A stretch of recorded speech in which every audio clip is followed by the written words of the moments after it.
Fred, here again. Once again, mate.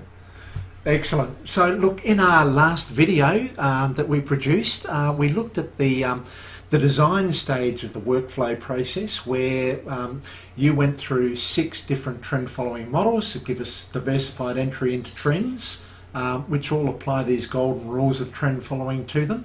So in this next step of the workflow process, having this design-led approach first, which target the trends in the market data, we are now looking at a data mining process that looks at variations around those golden rules. Yeah, that's where we're going to end up. But initially what we need to do is just set ourselves up in MT4, and what we want to show you is how to do that. And so to help with that, we've created an instruction sheet so our members can have a look through that, and hopefully it's a step-by-step approach. Unlike some people I know, not pointing at anybody, who jumps ahead, the idea is to follow the step-by-step approach, and hopefully that'll be self-explanatory, but we will step you through it right now just to give you an insight as to how it all works. Lovely. All right, so on to the what do we call it? The instruction manual. Okay, thanks. So Rich, here we have the instruction sheet.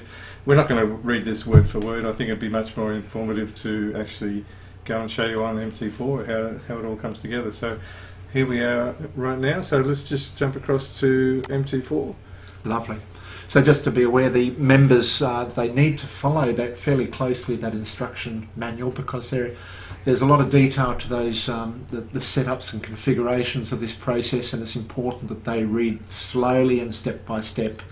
And rather than just read it, I think you need to work it as you go, and that way you'll get the best out of it. And hopefully our little explanation here will just inform that a bit more. Beautiful. Okay. So what you'll find when you get your files, there'll be numerous files included in the batch. Most of them are EAs, and they need to be loaded in the Expert Advisor section under ATS 22. So we've created a folder here, ATS 22, and these are the files that you'll get. So these are the actual workflow algorithms themselves, aren't they? They're the actual automated processes we use as part of this workflow process. Yeah, there's quite a number of them, and you'll see that rolling all the way through here. Yep. There's about 13 or so different files. Each one of those files is a step in the process, and at the end of that we end up with one EA that we can trade. Right. So the whole starting point for this whole exercise is, what do you want to trade? Right. And so in this particular example, we're going to just trade the majors. So in your market watch up the top here, the idea is to set this up to only include those instruments that you're interested in trading. So ideally, if I was looking at a diversified portfolio, I'd look at maybe grouping my different markets available on my broker platform into similar market types. So my Forex instruments, I might also group my commodities instruments, my crypto instruments, my equity indices, or my single stocks into different groupings, but I'd use my symbol list here to basically define that grouping which I wish to undertake this data mining process for. Yeah, you've jumped into an extended example of how this all can work, but I think for the moment, if we just keep it really simple, just give yourself half a dozen or so symbols that you want to just try this process on, and then we'll work forward. Once you get familiar with what's going on, then you can group things and start messing around. With this. So this is just to get a feel for it first. Start with a small universe here, 5 majors, and we'll just see what happens. Yeah, and the process that we're about to go through looks at this market watch list as its basis for where to go next.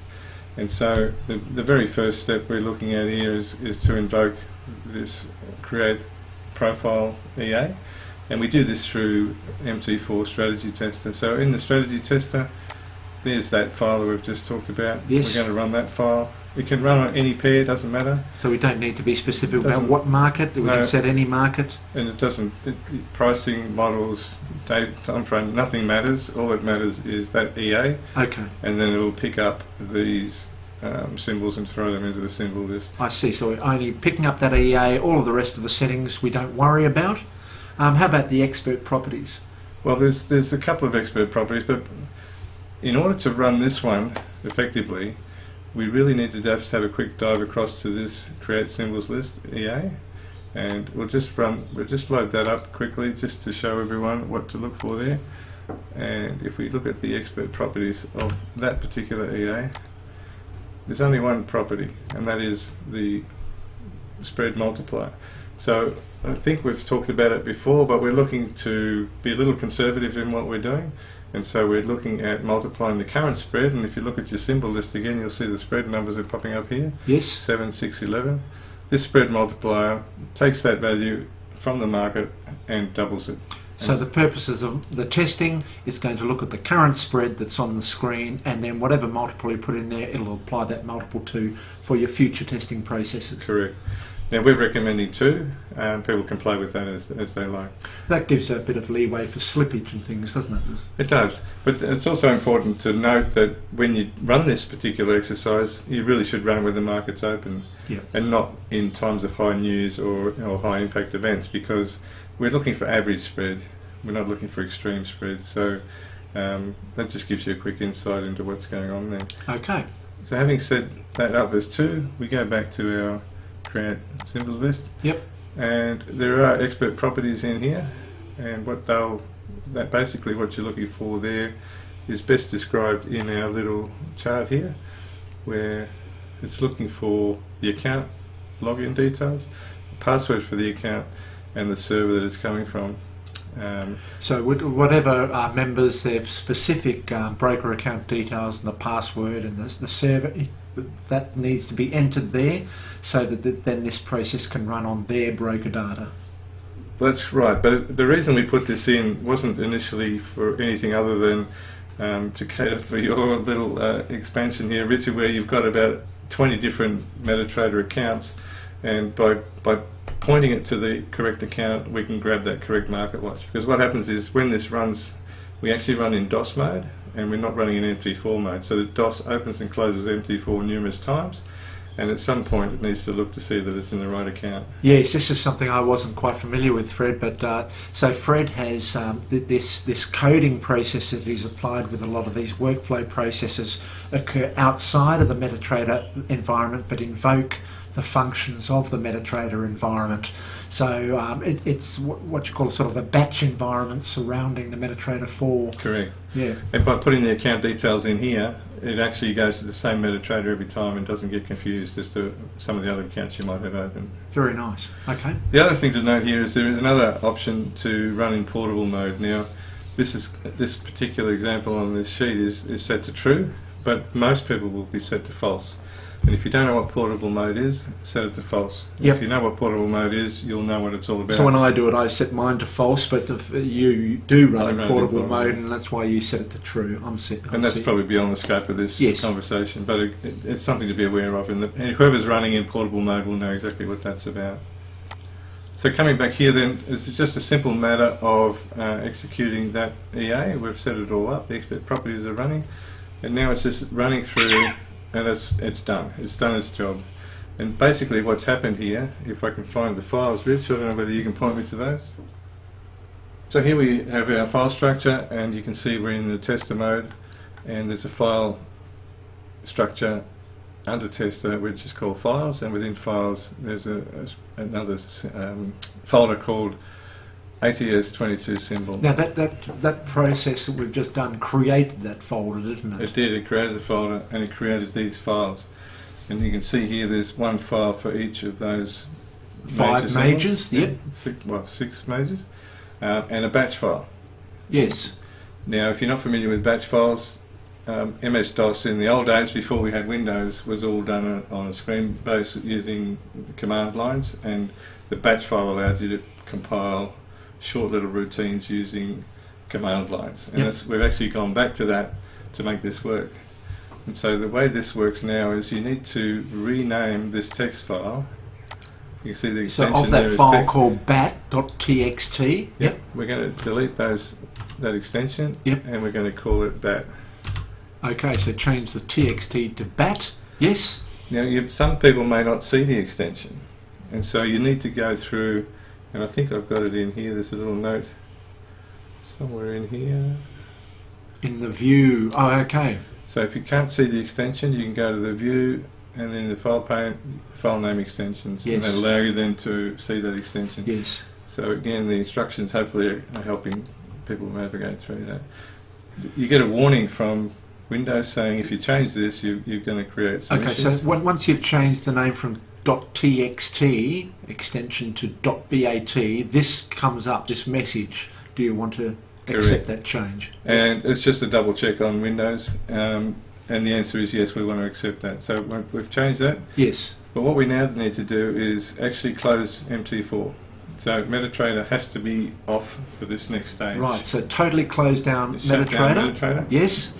It's no longer running. Yes. What happens now is we run this batch file in admin mode, so you right click on that and you can run as administrator. Yes. As soon as you click that, the batch file will kick into action.